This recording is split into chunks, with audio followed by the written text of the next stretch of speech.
حضور نے ارشاد فرمایا من رعا منکم منکرن فلیغیرہ بیدہ فإن لم یستطع فبلسانہ فإن لم یستطع فبقلبہ وذالک اضعف الایمان۔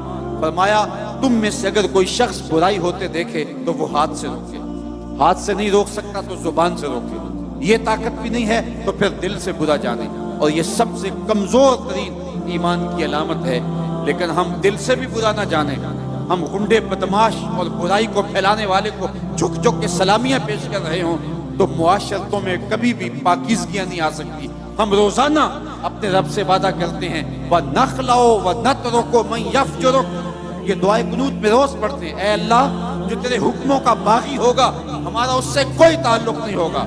آج کے اس اجتماع میں آنے والوں اپنی ذمہ داریوں کو سمجھو، اور اسلام نے ہمیں جو خوبصورت نظام زندگی دیا ہوا ہے اس سے نفع حاصل کر کے اس معاشرے کو جہنم زار ہونے سے بچاؤ اور اس معاشرے کو پاکیزہ کرو۔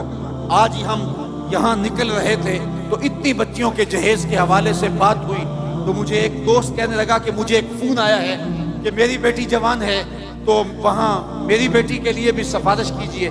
تو میں نے کہا صاحب وہاں سفارش تو نہیں ہے اور وہاں قرآن اندازی ہے۔ تو ایک صوفی شوکت علی قادری صاحب کتنی بیٹیوں کا جہیز دیں گے؟ 100، 50، 2000 کتنی بیٹیوں کے لیے وہ جہیز فراہم کر لیں گے؟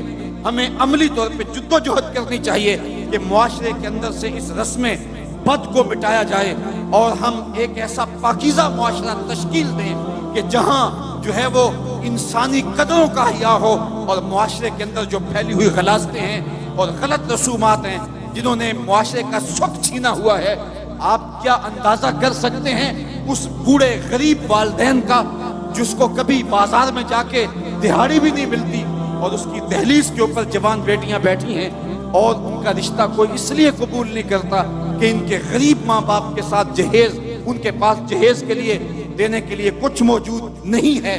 تو وہ کیا کسی نے کہا کتاب زیست کا ایک اور باب بیت گیا، جہیز بن نہ سکا اور شباب بیت گیا۔ آج کتنی بیٹیوں کے شباب بیت رہے ہیں اور وہ بڑھاپے کی دہلیز میں جا رہی ہیں اور بوڑھے ماں باپ جہیز دینے کی پوزیشن میں نہیں ہیں۔ کیا ہم اس ظالمانہ رسم کے خلاف کھڑے نہیں ہوں گے؟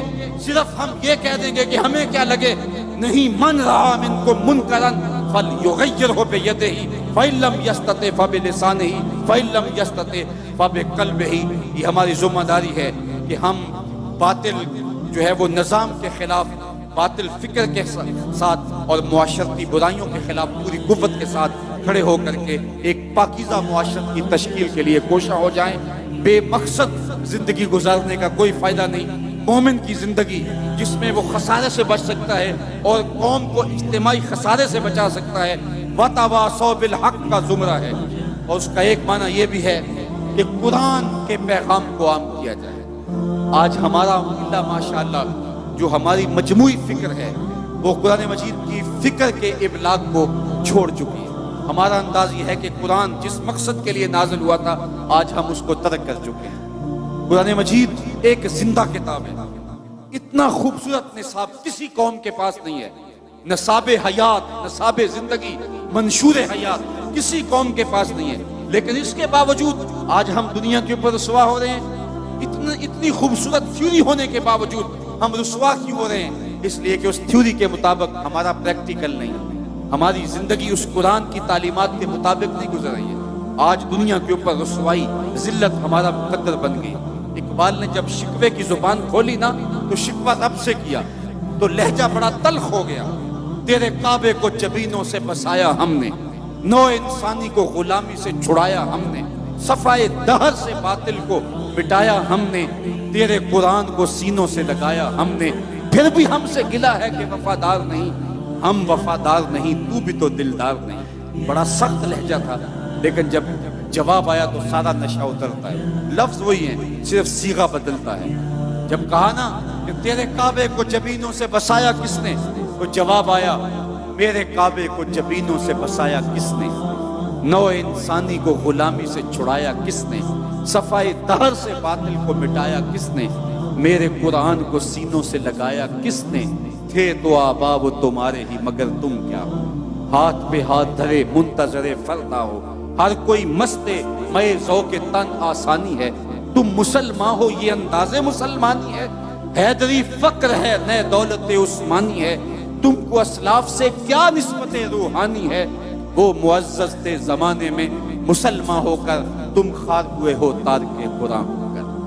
آج کتاب ہم نے اس لیے رکھی ہے کہ بیٹی کو جب رخصت کریں گے تو قرآن کے سائے تلے سے گزار دیں، جب لڑائی ہو گئی تو قسم کے طور پہ قرآن کو سر پہ اٹھا لیں گے، نئی دکان بنائی ہے، مکان بنایا ہے، بچوں کو بلا کے قرآن پڑھا لیں گے، بوڑھے فوت ہو جائیں گے تو اس قرآن مجید کی تلاوت کروا کے ان کو اصالہ ثواب کریں گے۔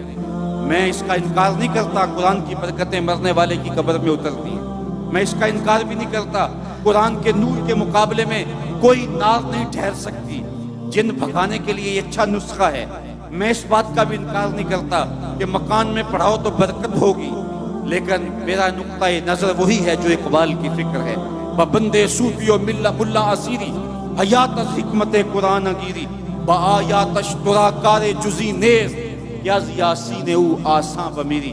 اقبال کہتا ہے تو جاہل صوفی اور کاہل ملا کے ایسے بندے میں پھنسا کہ تو نے قرآن سے زندگی تلاش نہیں کی، قرآن کی آیتوں سے تجھے صرف اتنا سروکار ہے، جب تیرے بوڑھے کی روح اٹک گئی تو تو سورہ یاسین لے کے بیٹھ گیا کہ میں قرآن کی تلاوت کروں، سورہ یاسین پڑھوں تو اس کی روح آسانی سے نکل جائے۔ اقبال کہتا ہے اس میں کوئی شک نہیں، اس کی روح آسانی سے نکل جاتی ہے، لیکن افسوسناک پہلو یہ ہے کہ اس قرآن سے بھی تو نے مرنا سیکھا، کاش اس قرآن سے جینا سیکھ لیا ہوتا۔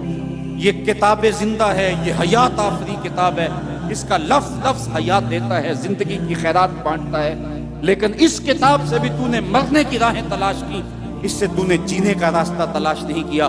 وَتَوَاصَوْا بِالصَّبْرِ، آخری بات کہ صبر کے دامن کو مضبوطی سے تھام لو۔ صبر کے دو معروف مفہوم حضرات مفسرین نے بیان کیے ہیں، ایک تو یہ ہے کہ راہ حق میں چلنے سے جو تکلیفیں آتی ہیں اس پر صبر کیا جائے، پرخار راہیں دیکھ کر کے اپنے آپ کو سمیٹ نہ لیا جائے، بلکہ جب راہ دین میں تکلیفیں آئیں، اذیتیں آئیں، مشکلیں آئیں تو آگے چلتا رہے، اپنے اٹھنے والے قدموں کو پیچھے نہ ہٹائے۔ تو رہنورد شوق ہے منزل نہ کر قبول، لیلا بھی ہم نشیں ہو تو محمل نہ کر قبول۔ جتنی تکلیفیں راہ حق میں پیغمبروں کو آئی ہیں اتنی تکلیفیں کسی کو نہیں آئیں۔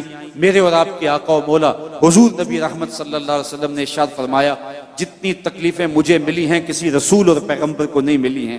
تو اس راستے کے اندر آگے چلو، دکھ آئیں، تکلیفیں آئیں، راہ خدا کے اندر اذیتیں پہنچیں، ان کو برداشت کرے، سینے سے لگائے۔ حضرت امام رازی نے لکھا ہے کہ مکے سے لے کر طائف تک 70 ایسے نبیوں کی قبریں ہیں جن کی وفات صرف بھوک اور پیاس کی وجہ سے ہوئی ہے۔ آج میں اور آپ دین کے لیے کوئی تکلیف برداشت نہیں کی، خام خواہ کہتے ہیں کہ دین کے اوپر چلنا مشکل ہے۔ پہلی بات تو مشکل ہے ہی نہیں، اور دوسری بات ہمارے لیے کوئی دوسرا آپشن ہی نہیں ہے۔ صبر کا جو آخری مفہوم حضرات مفسرین نے بیان کیا ہے وہ یہ ہے کہ دنیا کی زندگی میں چلتے ہوئے کبھی دکھ بھی آتے ہیں۔